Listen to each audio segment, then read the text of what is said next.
Guys, welcome और welcome back to my channel. अभी recently ना बहुत सारे लोग मुझे ये पूछ रहे थे कि आपने कब डिसाइड किया कि आपको कैबिन क्रू बनना है।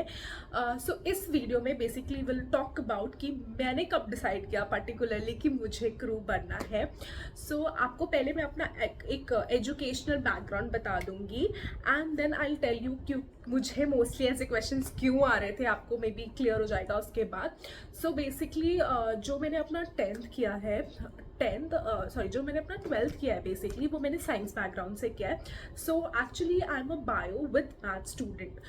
मेरा PCMB था। If you know physics chemistry maths bio, तो मेरा ये सब कुछ था, ठीक है, 12th में। एंड तब मेरे दिमाग में actually back on the mind थोड़ा सा था कि हाँ मुझे कैबिन क्रू बनना है। मैंने अपने दोस्तों के सामने बात भी करी थी एक बार, बट उसके बाद इस चीज़ के बारे में हमने इतना मैंने इतना एम्फसाइज नहीं किया था कि हाँ मुझे क्रू ही बनना है अपनी लाइफ में। एंड शायद मैं अपनी कुछ और जर्नी की तरफ निकल गई थी कि हाँ कुछ और गवर्नमेंट एग्जाम्स देते हैं, क्योंकि पापा ऐसे होता है, पापा भी गवर्नमेंट एम्प्लॉय हैं, तो आपको ऐसा हो जाता है ना, एक वो प्रेशर रहता है कि आपको भी वही चीज़ करना है, ठीक है। तो बहुत सारे ऑफकोर्स मैंने गवर्नमेंट एग्जाम्स, बहुत सारे नहीं कहूँगी बट हाँ एक दो गवर्नमेंट एग्जाम्स दिए थे। एक्चुअली मैं शायद उसमें कभी इंटरेस्टेड थी ही नहीं, बस पापा कह रहे थे तो हाँ ऐसा होता कि दे देते हैं। और टू बी वेरी ऑनेस्ट, मैं एक बायो स्टूडेंट हूँ, बट आप बिलीव करोगे कि मैंने कभी नीट का एग्जाम ही नहीं दिया, बिकॉज मैं पेपर देने ही नहीं गई, क्योंकि मुझे वो चीज़ नहीं बननी थी यार। और मुझे ऐसा लगता है अगर आपको कोई चीज़ अंदर से नहीं आती है ना कि आपको ये चीज़ नहीं करनी, तो it's better you don't do it, just drop the idea. तो मैंने कभी वो भी नहीं किया। एंड हाँ उसके बाद मैंने ग्रेजुएशन किया, बिकॉज ग्रेजुएशन में मुझे इंटरेस्ट था। एक चीज़ मुझे जेन्युइनली बननी नहीं थी, मतलब ऑफकोर्स मुझे कोई ऐसा था कि हाँ गवर्नमेंट एम्प्लॉय मुझे भी बनना है, कुछ गवर्नमेंट एग्जाम्स क्लियर हो जाए तो ऑफकोर्स मैं वो प्रेफरेंस ज़्यादा रखती।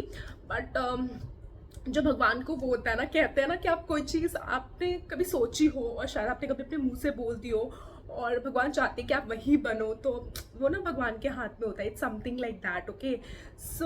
बेसिकली आउच, मुझे ना एक तो पिंपल्स हो गए, एक दो वहीं पे खुजली कर दी, ओह शिट। तो ऐसा हुआ था बेसिकली कि मैंने अपना ग्रेजुएशन किया। मैंने ग्रेजुएशन भी अपना बॉटनी से किया है, ठीक है, botany related to plants, okay. मैंने अपना BSc करा प्लांट से करा BSc करा मैंने जय हिंद कॉलेज से किया है, मुंबई से किया है। वो मुझे मेरिट पे मिला था, इट्स अ गवर्नमेंट कॉलेज।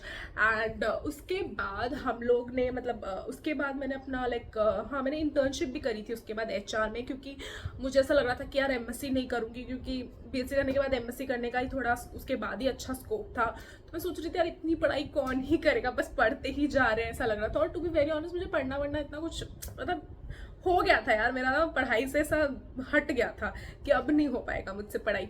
और उसके बाद ऐसा हुआ था कि मैंने जब ये क्लियर किया, मतलब मैंने ये क्लियर किया है अपना 2024 के नवंबर में इंटरव्यू क्रैक किया था मैंने एक्चुअली अपने इंडिगो का। तो उसके एक साल पहले, मतलब I think it was something in December 2023, मैंने एक बार फॉर्म्स देखे थे एंड आई वाज लाइक कि चेन्नई में इंटरव्यू हो रहे थे। एंड आई डोंट नो कहीं से बात, मतलब ना ऐसा होता है कि तुम लोग जो जिस चीज़ में तुम इंटरेस्टेड होते हैं कि तुमने कभी बात कर ली हो प्रॉबेबली या कुछ, तो तुम्हारे ना फ़ोन में वैसे ही सजेशंस आने लगते हैं। और मुझे लिटरली इंस्टाग्राम पे हर जगह ये आ रहा था कि एयर हॉस्टेस का ये चल रहा है, फलाना ढिमकाना चल रहा है। एंड आई वाज लाइक यार मुझे जाना है, मतलब I want to go and give the interview. At least life में रिग्रेट तो नहीं रहेगा कि कोई चीज़ तुम्हें बननी थी कभी और तुम बने नहीं। और टू बी वेरी ऑनेस्ट मैंने कभी क्रू को देखा नहीं था, मतलब उससे पहले मैंने कभी फ्लाइट्स नहीं लिए थे, कुछ किया नहीं था। मे बी किसी मूवी में देखा हो प्रॉबेबली, वो जो हम्टी शर्मा की दुल्हनिया या कोई तो मूवी थी ना जिसमें आलिया भट्ट है, तो प्रॉबेबली उधर देखा हो प्रॉबेबली। बट मुझे ना एक ऐसा मुझे वो चीज़ें मेरे दिमाग में घूमती थी कि एक क्रू बैठी हुई है जंप सीट में and she is doing this PA and all. You guys can relate, okay, मतलब ऐसा तुम्हें फील होता है, दैट अंदर से आता है, ठीक है। और मैं इस चीज़ पे बहुत स्ट्रांगली मानती हूँ कि अगर तुम किसी चीज़ को शिद्दत से चाहो तो पूरी कायनात तुम्हें उससे मिलाने की कोशिश में लग जाती है, ठीक है। एंड व्हेन आई से this it was so true with me, because I remember मैंने इंटरव्यू दिया। मैं फर्स्ट इंटरव्यू हैदराबाद में देने गई थी एंड उसके 6 दिन बाद ही कोच्चि में इंटरव्यू, तो मुझे पता चल कि हाँ कोच्चि में भी इंटरव्यू होते हैं। बिकॉज मुझे नहीं पता था यार कि कोच्चि में भी इंटरव्यू होते हैं, क्योंकि जब जब मैंने चेक करा था मुझे कोच्चि में कभी दिखाता ही नहीं था। और कभी कभी ना वो ऐसा होता है ना कि कायनात तुम्हें मिलाना चाहती है कि तुम क्रू बनने वाली हो। तो it was, I would say it was my destiny to be here where I am. And so basically हाँ, तो उसके बाद 2023 में मैंने चीज़ दी थी और पापा को फिर बोला कि मुझे चेन्नई जाना पड़ेगा, चेन्नई में इंटरव्यू है, ये वो। तो पापा ने तो एकदम मना कर दिया। पापा ने बोला नहीं, हम नहीं जाने देंगे, मतलब अगर जाना भी है तो मैं तुम्हारा साथ नहीं दूंगा, तुम अकेले चली जाओ।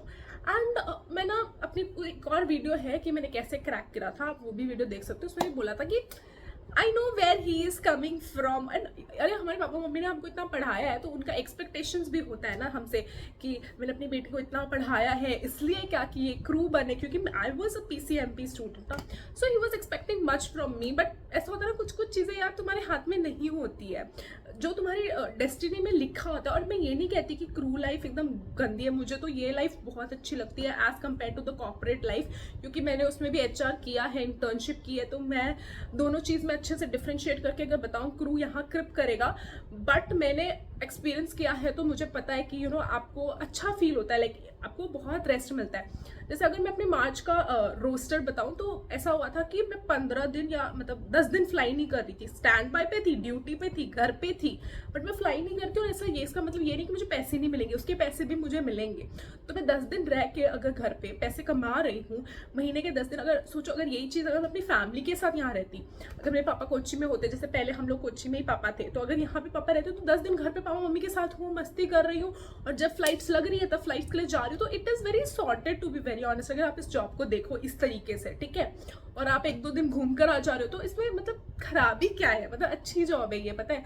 बट लोग क्रिप करने के लिए करते हैं, क्रिप तो कुछ नहीं कह सकते। अब मैं भी क्रिप करने लगी हूँ क्योंकि हाँ, घर की याद आती है, छुट्टी का थोड़ा सेंटी सीन है टू बी ऑनेस्ट। छुट्टियाँ बहुत है बट बेस छोड़ के नहीं जा सकते, तो थोड़ा सा सेंटी सीन है, बट स्टिल यार। तो अभी मैंने वो वही कह रही हूँ कि दोनों में अगर मैं डिफ्रेंशिएट करूँ तो ये जॉब मुझे एक्चुअली अच्छी लगती है। और बाद में जब मैं क्रू बन गई तो मुझे पता चला कि यार मेरे सराउंडिंग में जो जो लोग हैं उनमें से बहुत सारे ऐसे लोग हैं जो क्रू बनना चाहते हैं एक्चुअली, और वो बन नहीं पा रहे हैं। तो तब आपको एक प्राउड मोमेंट आता है ना कि यार आप अपनी लाइफ में कहाँ हो, कहाँ पहुँच गए हो, आप क्या सोच रहे थे, आपके पेरेंट्स क्या सोच रहे थे। बट आपके पेरेंट्स को भी तो पता चलता है कि अच्छा ये लड़की भी क्रू बनना चाहती है बट ये बन नहीं पा रही, और मेरी बेटी आज क्रू है। तो वो एक प्राउड मूवमेंट आ जाता है शायद उनके भी उसमें कि उन्होंने हमेशा से वैसे उस चीज़ को देखी थी। बट अब जब मेरे पापा मम्मी वो भी ट्रैवल करते हैं फ्लाइट पे या जो भी, तो उनको भी ऐसा लगता है कि यार इतना जो लोग मतलब मेरे पापा मम्मी ने कभी ट्रैवल नहीं किया था फ्लाइट से, जो अब जब वो ट्रैवल करते हैं कभी कोई फ्लाइट से, तो उनको भी लगता है कि यार इतनी बड़ी बात नहीं है, ये जॉब इतनी भी खराब नहीं है। मतलब पता नहीं क्या क्या लोग तुम्हारे दिमाग में से भरते रहते हैं कि पापा मम्मी के मेरे दिमाग में भर देते हैं ऐसा ऐसा ऐसे फलान ढिमकाना, बट एक्चुअली ये जॉब ऐसी है नहीं। It's like a perfect job. मतलब इस जॉब की रिस्पॉन्सिबिलिटी बहुत कुछ कहती है, जो कि एक्चुअली मैंने आज तक अपनी लाइफ में कभी किया नहीं है। एंड प्रॉब्ली आप लोगों को भी करने का कभी मौका नहीं मिले तो बेटर है। एंड हाँ, so I landed up like this कि मतलब कहाँ से 2023 में बढ़ा था। फिर पापा को बहुत सारा कन्विंस करना पड़ा बेसिकली इस चीज़ों के बारे में। बहुत सारी यूट्यूब वीडियोस ऑफकोर्स मैंने दिखाई थी। तो अगर आपके पापा मम्मी को भी ऐसा हो रहा है कि ये गंदी जॉब है कुछ भी, तो आप मेरी वीडियो उनको ज़रूर दिखा सकते हो कि इतनी बेकार जॉब नहीं है यार, ये बहुत अच्छी जॉब है। मैं अपनी लाइफ में बहुत खुश हूँ। मेरे पापा मम्मी भी बहुत ज़्यादा, जैसे मैं तो बिहार से हूँ ना, तो आप समझ सकते हो कि पापा मम्मी थोड़ा सा उस चीज़ को लेके बहुत ज़्यादा सोचते थे कि हाँ ये है वो है। बट नाउ इफ़ मेरे पापा मम्मी मुझे लगता है समझ सकते, तो आपके पापा मम्मी तो पक्का ही समझ सकते हैं, ठीक है। तो क्योंकि समझाना थोड़ा डिफिकल्ट था, बट बहुत समझाया, बहुत ज़्यादा समझाया। और मुझे याद है पापा ने मुझे पासपोर्ट में भी हेल्प नहीं की थी, पैन कार्ड में भी हेल्प नहीं की थी, सभी खुद सब कुछ किया था मैंने ऑफकोर्स। और सब कुछ करने के बाद फिर जब खुद का इंटरव्यू खुद के दम पे जब क्लियर हो जाता है, तो मुझे लगता है पेरेंट्स भी कुछ कहते नहीं है। फिर वो उनको ऐसा होता है कि इसने खुद के दम पे इतना क्लियर किया तो अब मैं क्यों रोकूंगा इसको। एंड मेरे पापा ने ऑफकोर्स तो डिमांड ड्राफ्ट देना होता है हमको, तो वो मेरे पापा ने ही दिया था बाद में ना, पैसे जो लगते हैं तो पापा ने दिया। पापा ने जो भी मेरे खर्चे थे, ऑफकोर्स फॉर्मल्स खरीदना था, वहाँ पे जाके मतलब घर देखना, जो भी चीज़ें थी सब पापा ने ही हेल्प की थी मेरी उसके बाद। तो मैं ये कहना चाहती हूँ कि अगर आप अपने सपने को लेके इतने स्टबन होना कि आपको बढ़ना ही है क्रू, तो मुझे नहीं लगता आपको कोई भी ऐसे ना बोल देगा कि नहीं बनना, तो आप अपने उसके लिए लड़ ही नहीं रहे हो। आप अपने मतलब ये सोच रहे हो कि पापा मम्मी ने जो कह दिया, मतलब मैं ये नहीं कह रही कि पापा मम्मी गलत है किसी चीज़ को। मैंने जैसे फर्स्ट में ही अपना स्टेटमेंट दिया था कि वो मुझसे कुछ एक्सपेक्टेशंस रख रहे थे कि हाँ मैंने अपनी बेटी को इतना पढ़ाया है तो वो यही करनी चाहिए। बट यार मैं अपने दम पे आज यहाँ रहती हूँ, अपने दम पे मेरा खुद का घर है जिसमें ये 10,000 का है, मैं 10,000 दे के रहती हूँ सिंगल अपार्टमेंट में। खुद के दम पे खाना खा रही हूँ, खुद के दम पे ट्रैवलिंग करती हूँ, खुद के दम पे अपने कपड़े पहनती हूँ। तो हमारे पेरेंट्स को एक्चुअली वही चाहिए। उनको क्या चाहिए, वो लोग क्यों इतने वरिड है, वो लोग इतने इतने वरिड है कि मेरी बेटी कैसे करेगी ये सारी चीज़ें। तो अगर तुम खुद से कर लोगे, उनको ये विश्वास दिलाओगे कि नहीं यार मैं कर लूँगी, मेरे पास है इतना, ठीक है।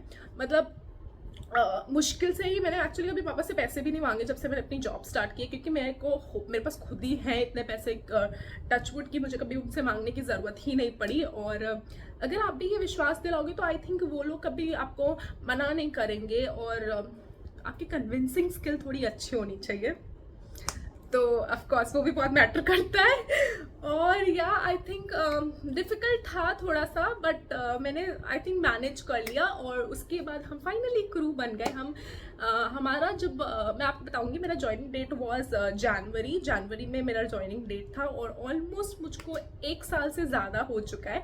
मतलब मेरा अभी जस्ट मैं अपना रेकरेंट देकर आई थी, फेब्रवरी में मेरा रेकरेंट था एक्चुअली। तो अब मेरा चेक है, तो इस महीने मेरा चेक है और मुझे बहुत गंदा डर लग रहा है। मतलब अप्रैल में मेरा चेक है। एक तो ये लोग ट्रेनिंग रखवाते हैं, 2 महीने बाद इसका चेक क्यों होता है। तो बेसिकली ना बहुत सारे लोगों को चेक भी नहीं पता होगा, मैं आपको चेक का मतलब बताती हूँ, ठीक है। तो चेक में बेसिकली ऐसा होता है कि आपका ना लाइक आपने ट्रेनिंग कर ली।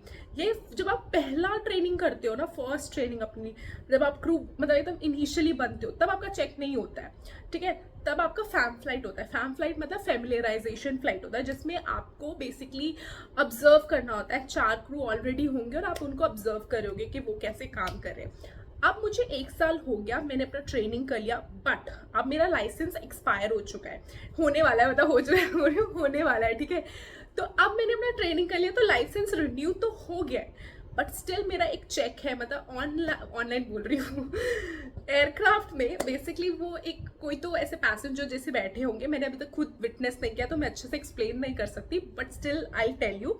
इसके बाद में भी एक और वीडियो बना दूंगी इफ़ यू गाइज वांट। अभी के लिए सिर्फ जितना मुझे आइडिया उतना मैं आपको बता रही हूँ। तो बेसिकली ऐसा होता है कि वो भी क्रू होती है, ठीक है, वो बहुत सीनियर होती हैं, तो वो फ्लाइट पे बैठी होती है, वो बेसिकली आपको ऑब्जर्व करती है। पहले तो वो ब्रीफिंग में बहुत सारे क्वेश्चन पूछेंगी मुझसे, ठीक है, और उसके बाद वो मुझे ऑब्जर्व करेंगे, मतलब रियल पीपल, रियल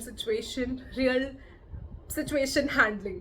तो बेसिकली तो मतलब वो मुझे ऑब्जर्व करिए। अब पैसेंजर को थोड़ी पता कि उस दिन मेरा चेक चल रहा है, उस दिन मेरी लगने वाली तो उन लोगों को तो नहीं पता होता ना ऑफकोर्स कि मतलब you know it's very difficult. मतलब उस दिन तो मुझे बहुत डर लग रहा होगा कि यार कोई मुझे देख रहा है। और सर्विस भी बहुत अच्छे से करना होता है। मतलब हमारी सर्विस होती है टर्न एंड सर्व। तो बेसिकली हम लोग इतना करते नहीं है, हम लोग फट सर्विस करने की कोशिश करते हैं, बिकॉज शॉर्ट सेक्टर भी होता है। बट उस दिन ऑफकोर्स मुझे कोई ऐसे नोटिस कर रहा होगा तो मैं भी थोड़ी कॉन्शियस हो जाऊंगी ऑफकोर्स। और एक सेक्टर में ही होगा वो, और आई जस्ट होप वो अच्छा जाए मेरा, luckily I am just finger crossed. And उसके बाद वो कुछ बताएंगी कि हाँ कैसा गया मेरा, कैसी रही मैं, और उसके बाद फाइनली चीज़ें फिर से सही होंगी। तो अगर आपको इस पर पूरी वीडियो चाहिए ऑफकोर्स मेरे चेक होने के बाद, तो मैं आपको अच्छे से एक्सप्लेन कर पाऊंगी कि एक्चुअली मेरा कैसा कैसा गया सब कुछ, तो उस पर वीडियो बना दूंगी। एंड आई थिंक ये छोटू मोटू सा था कि मैं कैसे क्रू बन गई फाइनली, अलग से उठ के आके अचानक से।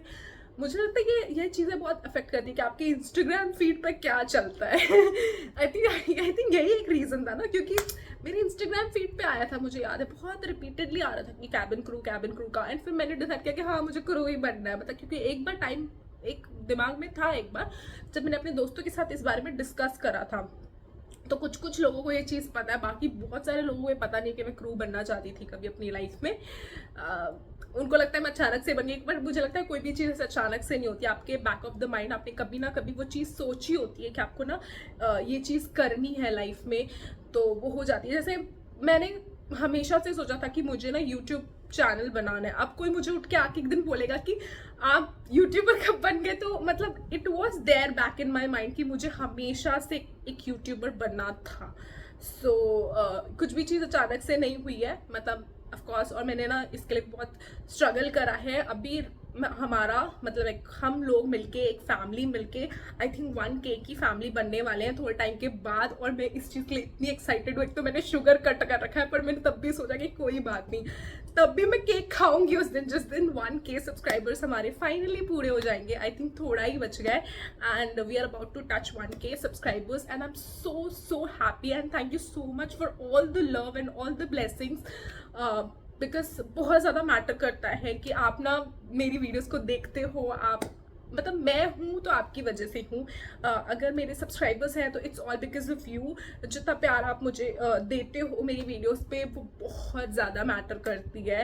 And thank you so much for watching my video. With this I think will wrap up the video. And अगर आपको कोई भी डाउट्स है तो आप कमेंट सेक्शन में पूछ सकते हो। I am there to hear you out and there to help you guys. And yeah with this thank you for watching my video. If you like my videos please like, share and subscribe to my channel. and बहुत ज़्यादा बातें हो गई, मैं topic कुछ और निकालती हूँ और बातें कुछ और कर देती हूँ, but I think this is what you guys like it कि मैं कहीं से कुछ भी बोलती हूँ। and yeah, with this we'll wrap up the video. Thank you for watching. Bye bye.